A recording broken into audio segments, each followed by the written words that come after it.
ஆண்டவரும் இரட்சகருமாகிய இயேசு கிறிஸ்துவின் நாமத்தில் உங்கள் யாவருக்கும் அன்பின் வாழ்த்துக்கள்.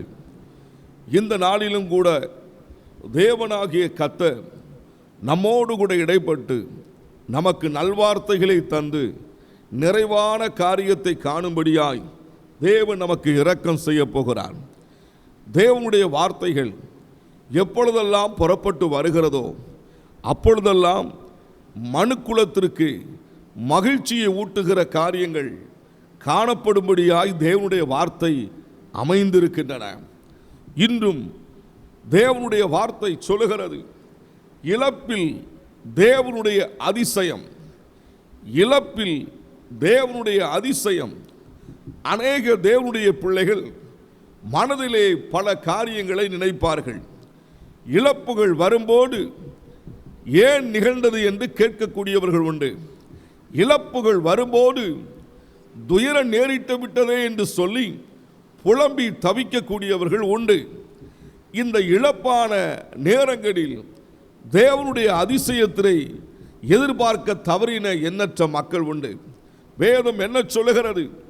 இல்லாதவைகளை இருக்கிறது போல் அழைக்கிற தேவன் நம்முடைய தேவன். அவர் சொல்ல ஆகும், கட்டளையிட நிற்கும் என்று கர்த்தருடைய வார்த்தை நமக்கு உரைக்கப்பட்டிருக்கின்றன. என கண்பான தேவனுடைய பிள்ளைகளே, இந்த தொலைக்காட்சியை கவனித்து கொண்டிருக்கிற இந்த நேரத்தில் உங்கள் வாழ்க்கையில் ஏதோ ஒரு காரியத்தை இழந்தது நிமித்தமாக உங்கள் மனதிலே ஒரு பெரும் துக்கத்தின் அலை வீசிக்கொண்டே இருக்கிறது. சிறுமை இந்த இழப்பு நிமித்தமாக என்னுடைய வாழ்க்கையில் வந்துவிட்டதே என்று சொல்லி புலம்புகிறீர்கள். தப்பி பிழைக்க முடியாத நிலையில் நாங்கள் சிக்கிக்கொண்டோமே என்று சொல்லி ஏதோ ஒரு இழப்பு, அபிஷேகத்தை இழந்திருக்கலாம், தரிசனத்தை இழந்திருக்கலாம், ஜெப வாழ்க்கையை இழந்திருக்கலாம், ஆவிக்குரிய வாழ்க்கையை இழந்திருக்கலாம், தேவன் கொடுத்த திட்டத்தை நிறைவேற்ற முடியாதபடி தடுமாறி இழந்த நிலைமையில் இருக்கிறேன் என்று சொல்லக்கூடிய என கண்பான தேவனுடைய பிள்ளைகளை, இன்றைக்கு தேவனாகிய கர்த்தர் நம்முடைய வாழ்க்கையிலே வெளிப்பட போகிறார். அவருடைய அதிசயமான காரியத்தை உங்கள் எல்லைகளிலே காணும்படியாய் தேவன் செய்கிறதை நீங்கள் பார்க்க போகிறீர்கள். வேதாகமத்திலே வாசிக்க கேட்கும் பொழுது 2 ராஜாக்களின் புத்தகம் 6ஆம் அதிகாரம் 4ஆம் வசனம் சற்றே நீங்கள் கேளுங்கள். அவர்களோடு கூட போனான்.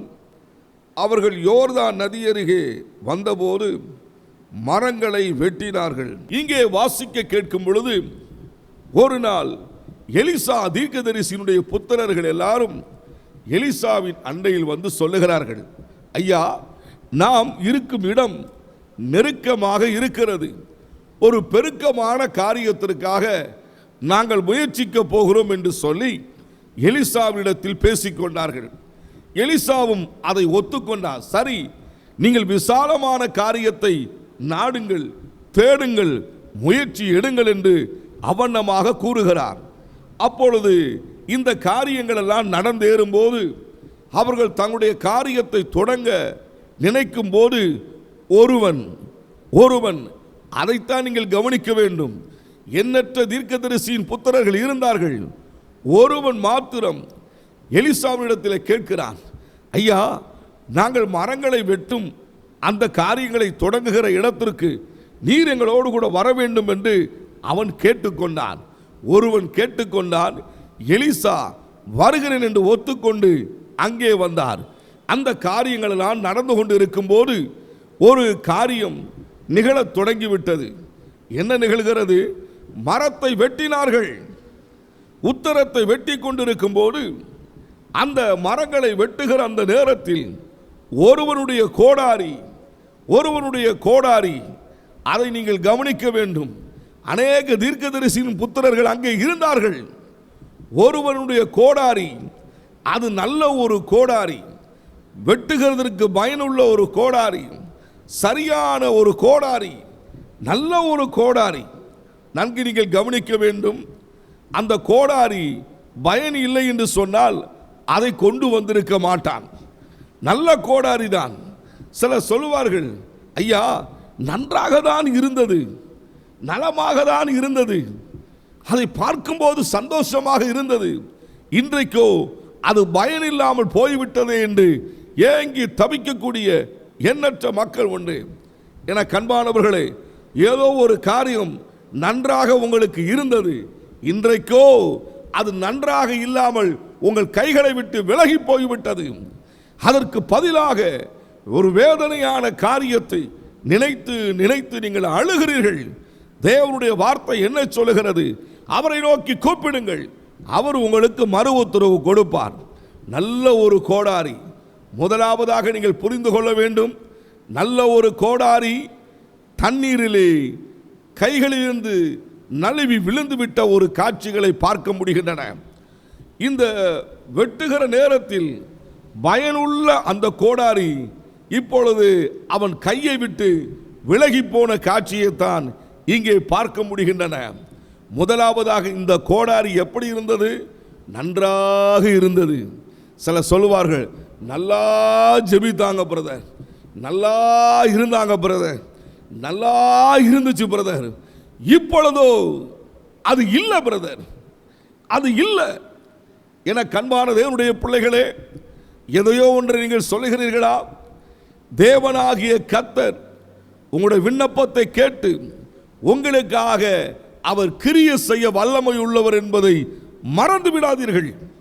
எல்லாரும் உத்தரத்தை வெட்டுகிற அந்த நேரத்தில் ஒருவனுடைய கோடாரி அங்கே தண்ணீரிலே விழுகிற காட்சி, அந்த கோடாரியை குறித்து வேதத்தில் வாசிக்க கேட்கும் பொழுது 2 ராஜாக்களின் புத்தகம் 6ஆம் அதிகாரம் 5ஆம் வசனம், அதனுடைய கடைசி பகுதியை வாசிக்கும் போது நமக்கு என்ன என்பது தெரிந்துவிடும்.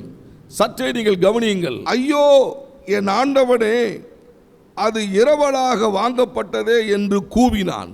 இங்கே வாசிக்க கேட்கும் பொழுது அது இரவலாக வாங்கப்பட்டது. இந்த கோடாரியை கொடுத்தவனுக்கு மாலை நேரத்தில் பதில் சொல்ல வேண்டும். இந்த காரியங்கள் எல்லாம் முடிந்த பின்பு அவனுக்கு பதில் சொல்ல வேண்டும், இதை திரும்ப கொடுக்க வேண்டும். இதை கவனித்துக் கொண்டிருக்கிற எனக்கு அன்பான தேவனுடைய பிள்ளைகளே, இவன் சொல்லுகிறான் இரவலாக வாங்கப்பட்டது. நான் அந்த நபருக்கு என்ன பதில் சொல்லுவேன் என்று அவன் யோசிக்க தொடங்குகிறான்.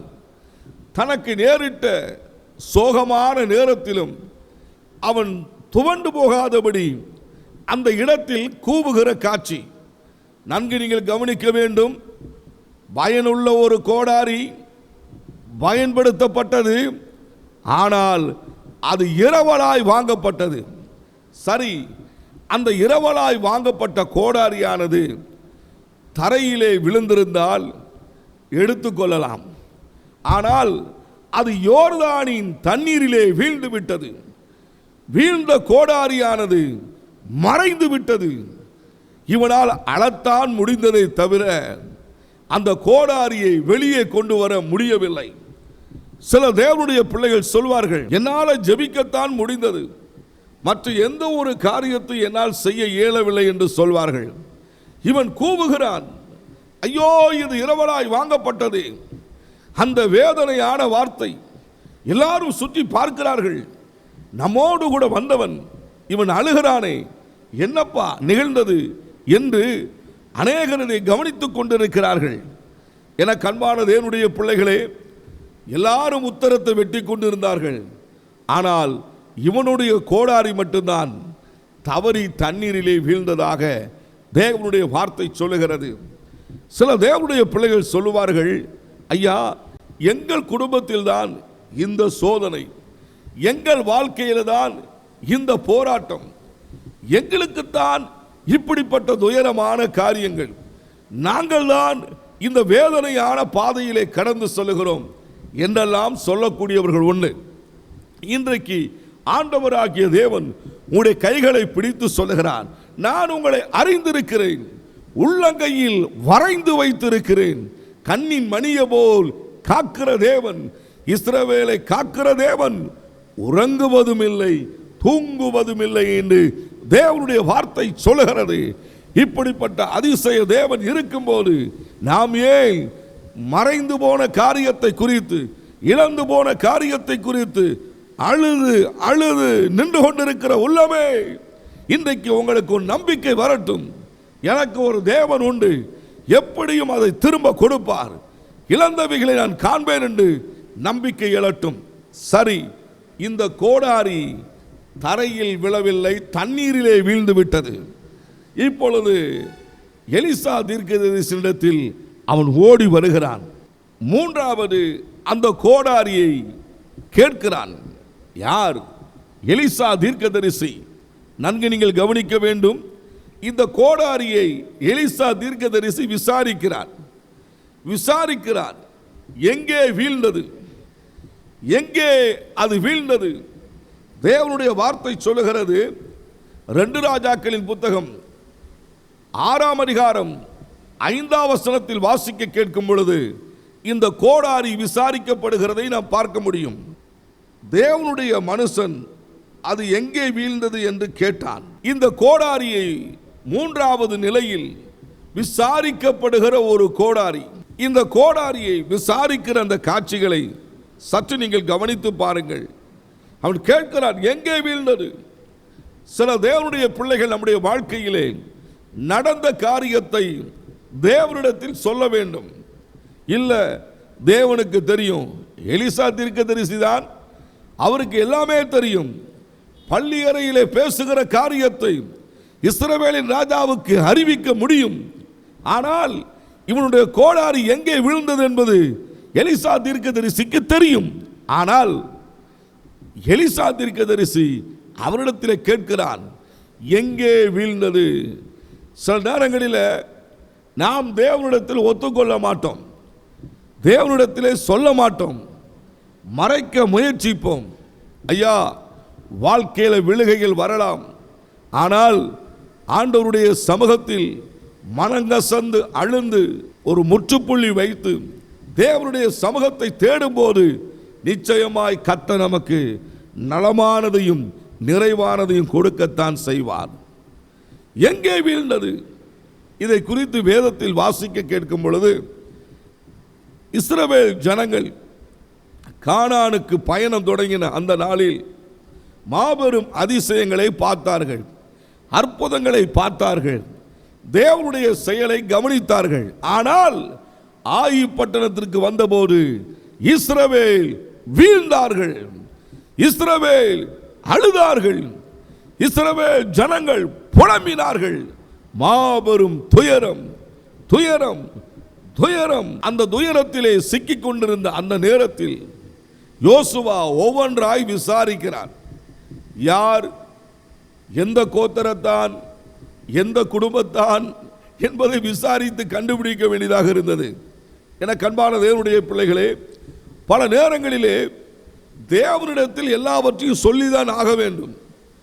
ஒரு மருத்துவரை அணுகும்போது நம்முடைய வாழ்வில் இருக்கிற அத்தனை காரியத்தையும் சொல்லவில்லை என்று சொன்னால் அவர்கள் அதற்கு மருத்துவம் செய்ய முடியாது. நம்முடைய ஆண்டவராகிய தேவனுக்கு எல்லாமே தெரியும். ஆனால் நீங்கள் என்ன சொல்லுகிறீர்கள், நீங்கள் என்ன சொல்லுகிறீர்கள், அதை தேவன் கேட்பார், கேட்பார், கேட்பார். அந்த காரியத்தை சொல்ல வேண்டும். எலிசா தீர்க்கதரிசி இப்பொழுது சொல்லுகிறான், இங்கேதான் இந்த கோடாரி வீழ்ந்தது. விசாரிக்கிற அந்த நேரத்தில் பதிலை சரியாக சொன்னான். தேவனுடைய சமூகத்தில் நாம் உண்மையாக இருப்போம் என்று சொன்னால், தேவனோடு கூட நடப்போம் என்று சொன்னால், நம்மை விட்டு ஒரு நாளும் தேவன் விலக மாட்டார். விசாரிக்கிற தேவனாக வெளிப்படத்தான் செய்வார். வேதம் என்ன சொல்லுகிறது?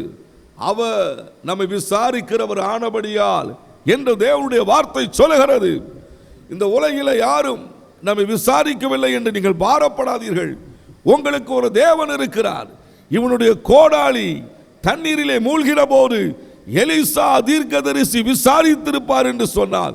உங்களுக்காக சிலுவையில் இரத்தம் சிந்தின இயேசு உங்கள் காரியங்களில் உங்களை விசாரியாமல் இருப்பாரா? விசாரியாமல் இருப்பாரா? உங்கள் துயரத்தை உங்களை விட்டு நீக்காமல் இருப்பாரா? வேதனையின் காரியத்திற்கு முடிவு உண்டாக்காமல் இருப்பாரா? மங்கி போன உங்களுடைய வாழ்க்கையை பிரகாசிக்க வைக்காமல் இருப்பாரா? சோர்ந்து போகாதீர்கள். இன்றைக்கு தேவனுடைய சமூகத்தில் நீங்கள் சொல்ல வேண்டும், எனக்கு ஒரு தேவன் உண்டு, அவர் என்னை விசாரிப்பார். விசாரிப்பார். எத்தனை பேர் சொல்ல போகிறீர்கள்? இந்த தொலைக்காட்சியை யூடியூப்பிலே கவனித்துக் கொண்டிருக்கிற என கண்மான தேவனுடைய பிள்ளைகளை ஒவ்வொருவரும் சொல்ல வேண்டும், எனக்கு ஒரு தேவன் உண்டு, அவர் என்னை விசாரிப்பார். அந்த கோடாளி எலிசா விசாரித்து கேட்டபோது அவன் சரியான இடத்தை காண்பித்து கொடுத்தான். சரி, இந்த கோடாரி மூன்றாவது நிலை, விசாரிக்கப்படுகிற ஒரு கோடாளி. நான்காவதாக இந்த கோடாரியை என்ன செய்கிறார் என்பதை குறித்து வேதம் சொல்லுகிறது. 2 ராஜாக்களின் புத்தகம் 6ஆம் அதிகாரம் 6ஆம் வசனம் சற்றே கவனியுங்கள். அவன் அந்த இடத்தை காண்பித்த போது ஒரு கொம்பை வெட்டி அதை அங்கே எரிந்து அந்த இரும்பை மிதக்க பண்ணி. இங்கே வாசிக்க கேட்கும் பொழுது 3 காரியங்களை எலிசா தீர்க்கதரிசி அங்கே காண்பிக்கிறதை பார்க்கிறோம். ஒரு கொம்பை வெட்டி அந்த இடத்தில் எரிகிற காட்சி, அந்த கோடாரியானது மிதந்து புறப்பட்டு வருகிறது. இப்பொழுது யோசித்து பாருங்கள், உலகிலே இரும்பை மிதக்க பண்ணின காட்சி இங்கேதான் நீங்கள் பார்க்க முடியும். இரும்பு தானாக மிதந்தது. அந்த இரும்பை மிதக்க பண்ணினார் என்று அந்த வார்த்தை வேதாகமத்தில் எழுதப்பட்டிருக்கிறது. அதுதான் முக்கியம். ஐயா, சில பொருட்கள் தண்ணீரிலே மிதப்பதை நாம் கண்டிருப்போம், அது நடந்து கொண்டிருக்கிறது. ஆனால் அன்றும் இன்றும் இரும்பு தானாக தண்ணீரில் மிதப்பது இல்லை, இல்லவே இல்லை. அதைத்தான் இன்றைக்கு ஆண்டவராகிய தேவன் சொல்லுகிறார். உங்களுடைய கண்கள் தேவனுடைய அதிசயத்தை காணும், அதிசயத்தை காணும். கொம்பை வெட்டி அந்த இடத்தில் எரிந்தபோது மிதக்க தொடங்கிவிட்டது. ஆம் பிரியமானவர்களே, பல நேரங்களில் நாம் காற்றிலே சிக்கிக் கொண்டவர்களாக போய்கொண்டே இருப்போம். சில சூழ்நிலைகள் நம்மை மூழ்கடிக்க வெள்ளம் போல் புறப்பட்டு வருகிறது உண்டு. மனித வினைகள், மனிதனுடைய செயல்கள், உலகத்தினுடைய சீற்றங்கள், அநேகருடைய அதிகார வர்க்கங்கள் உங்களை மூழ்கடிக்க நினைக்கலாம். ஆனால் உங்களை எழும்பி பிரகாசிக்க வைக்கிற ஒரு தேவன் இருக்கிறார், ஒரு தேவன் இருக்கிறார். அன்றைக்கு அந்த தண்ணீரிலே மறைந்து போன அந்த கோடாரியை தேவன் மிதக்க வைத்தார், மிதக்க வைத்தார். ஆம் பிரியமானவர்களே, ஆண்டவர் இதை சுட்டி காட்டுவதனுடைய நோக்கம், உங்களுக்கு ஒரு புதுமையான ஆச்சரியமான செய்தி உங்கள் குடும்பங்களிலே கேட்கப்படும். இவன் சொன்னான், இரவலாய் வாங்கப்பட்டதே, இப்பொழுது கண்கள் ஆச்சரியமானதை பார்க்கிறது, ஆச்சரியமானதை பார்க்கிறது. எந்த காரியத்திற்காக அவன் அழுதானோ அந்த காரியத்தை கண்களினால் பார்க்க தொடங்கிவிட்டான். ஆம் பிரியமானவர்களே, உங்களுடைய எதிர்கால வாழ்க்கைக்காக நீங்கள் அழுது கொண்டிருக்கலாம். ஏதோ உங்களுடைய குடும்பத்தினுடைய தேவைக்காக நீங்கள் அழுது கொண்டிருக்கலாம். ஏதோ ஒரு காரியம் உங்களுக்கு முடிக்க வேண்டியதாக இருக்கிறது, அதற்காக நீங்கள் அழுது கொண்டிருக்கலாம். மறுபக்கத்தில் சிலருக்கு சில பதில் சொல்ல வேண்டும், அதை நினைத்து நீங்கள் அழுது கொண்டிருக்கலாம். சிலருக்கு சில காரியத்தை திரும்ப கொடுக்கணும், அதை நினைத்து நீங்கள் அழுது கொண்டிருக்கலாம். இன்றைக்கு அதிசய தேவனை நோக்கி பார்ப்பீர்கள் என்று சொன்னால், அந்த மனிதனுக்கு அந்த கோடாரியை தேவன் தண்ணீரிலே மிதக்க வைத்தார், கண்களினாலே காண வைத்தார். இந்த தேவன் உங்க கையை பிடித்து சொல்லுகிறார், அவனுடைய அழுகைக்கு நான் அதிசயம் செய்திருப்பேன் என்றால், என்னை நோக்கி கூப்பிடுகிற, என்னை சார்ந்திருக்கிற என் ஜனமே, நான் எப்படி உங்களை மறப்பேன்? விசாரிக்கிற தேவன் உங்களை கைவிடுவேனா என்று தேவன் உங்களை பார்த்து வினாவுகிறார். எத்தனை பெரிய ஆச்சரியம்! உலகத்தில் அதிசயங்களை செய்கிற தேவன் இன்றும் கிரிய செய்கிறார். அந்த கோடாரி மிதந்த உடனே அதை கண்களினால் பார்த்து பூரித்து நின்று கொண்டிருக்கிறான். நம்முடைய வாழ்க்கை இப்படித்தான். சில காரியங்கள் மறைந்தே போயிட்டு பிரதர், திரும்ப வருமா, திரும்ப வருமா? வேதம் சொல்லுகிறது, கோடாரி திரும்ப வந்தது. கண்டான், அதை பார்த்தான். எந்த தண்ணீரிலே அது மூழ்கினதோ அந்த தண்ணீரிலே அந்த கோடாரி மிதக்குகிறது. இன்றைக்கு ஆண்டவர் சொல்லுகிறார், எந்த இடத்தில் நீங்கள் வேதனைப்பட்டீர்களோ அங்கே ஒரு மகிழ்ச்சி உங்களுக்கு காத்திருக்கிறது.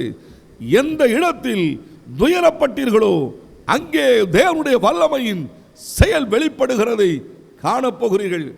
எந்த இடத்தில் கண்ணீர் வடித்தீர்களோ அங்கே தேவனுடைய மகிமையினுடைய தொடுதல் வெளிப்பட போகிறது. எந்த இடத்தில் ஒதுக்கப்பட்டீர்களோ அங்கே தேவனுடைய அதிசயம் உங்களுக்காக வெளிப்படுகிறது காண முடியும்.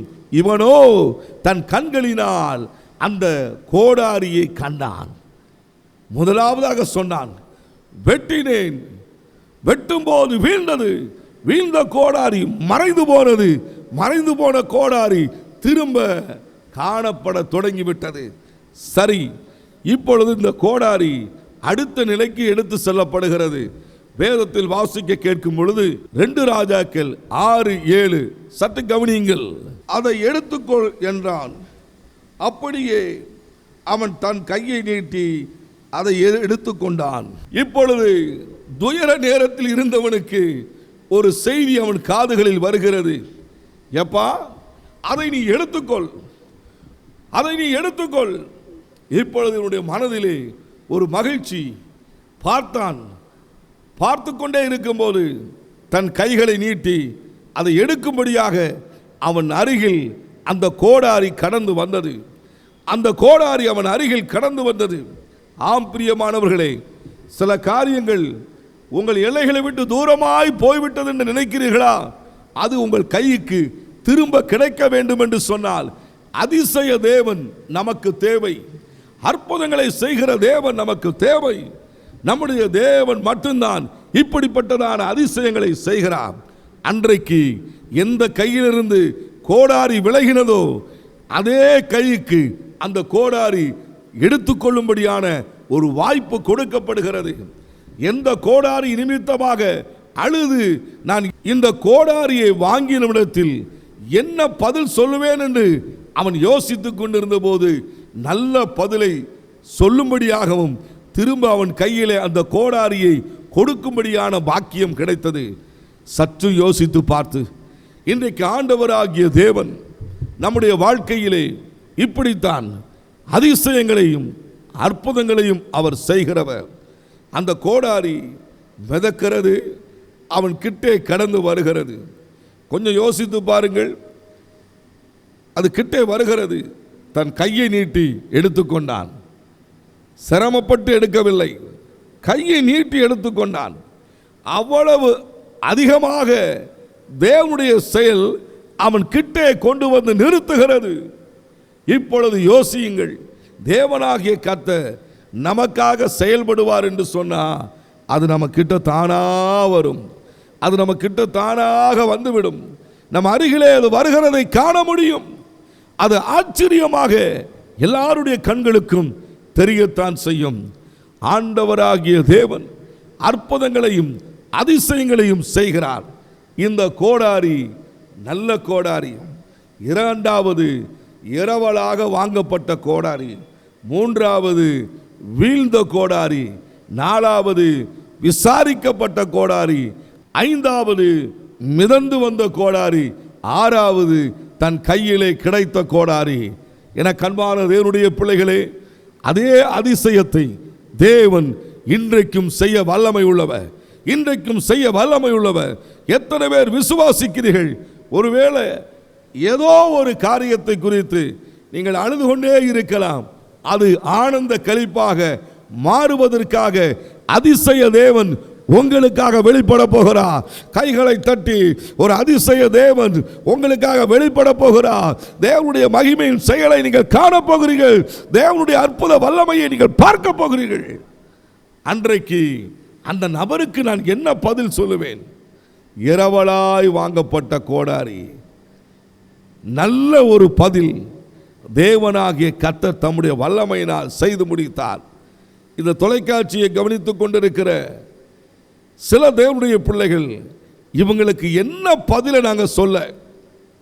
நீங்க பயப்படாதீங்க, கலங்காதீங்க, திகையாதீங்க. தேவன் அண்டையிலே வந்து விடுங்கள். அவர் பார்த்து கொள்ளுவார். அவர் உங்களுக்காக கிரியை செய்வார்.